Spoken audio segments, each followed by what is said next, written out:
आज एक जवान औरत की कल्पना करें। उसकी सगाई हो चुकी है, शादी की तारीख तय हो चुकी है, इनविटेशन लगभग तैयार है। एक दिन उसे अपने मंगेतर से कुछ ऐसा कहना है जो उसकी दुनिया हिला देगा। वह रो रही है, उसे बोलने में मुश्किल हो रही है।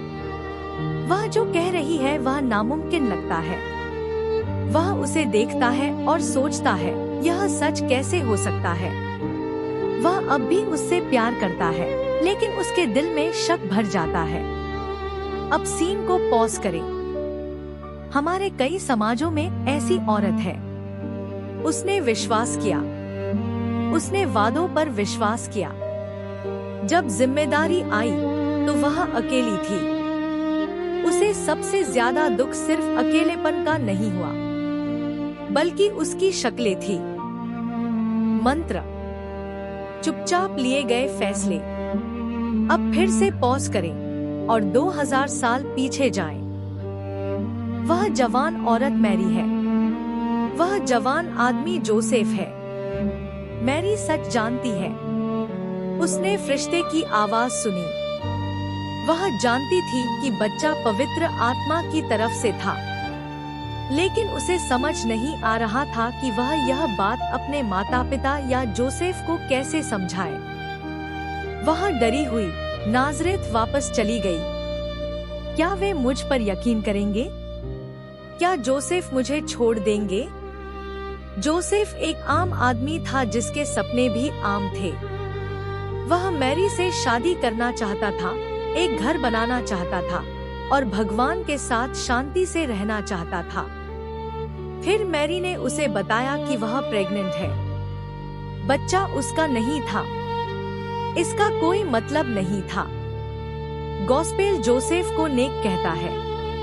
उसकी नेकी इस तरह है, वह मैरी को शर्मिंदा नहीं करना चाहता था।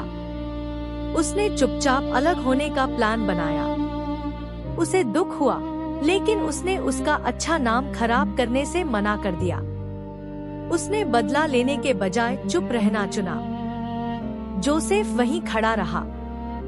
फिर भगवान ने कहा, एक सपने में फरिश्ता कहता है, जोसेफ, मैरी को अपनी पत्नी बनाने से मत डर। जोसेफ जाग जाता है। वह खुद को बचा सकता है और चला जा सकता है।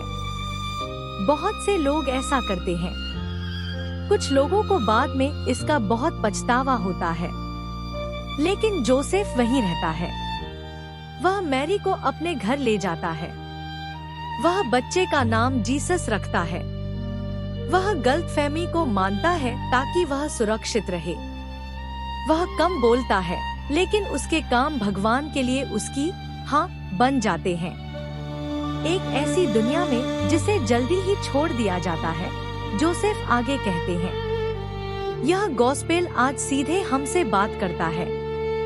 घर पर जब कोई फेल होता है तो क्या हम उसे बचाते हैं या सामने लाते हैं? जब हम नहीं समझते तो क्या हम खुद को दूर कर लेते हैं या हम भगवान पर भरोसा करते हैं? जब हम बोलते हैं या पोस्ट करते हैं तो क्या हमारे शब्द ठीक करते हैं या वे चोट पहुंचाते हैं?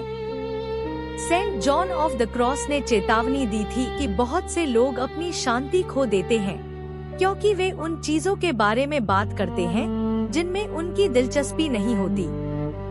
जोसेफ हमें एक और रास्ता दिखाता है।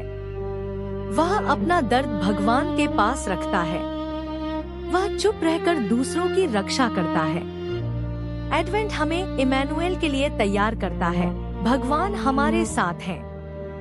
भगवान उन घरों और इलाकों में आना चाहता है जहां लोग एक दूसरे की रक्षा करते हैं, एक दूसरे को खत्म नहीं करते। इस क्रिसमस पर हम यीशु को जो सबसे सुंदर तोहफा दे सकते हैं, वह यह आसान सा फैसला हो सकता है। हे प्रभु, मुझे जोसेफ जैसा बनना सिखाइए, अपने परिवार में, अपने पैरिश में, यहाँ तक कि अपने फोन पर भी रक्षा करना और प्यार करना। आमीन।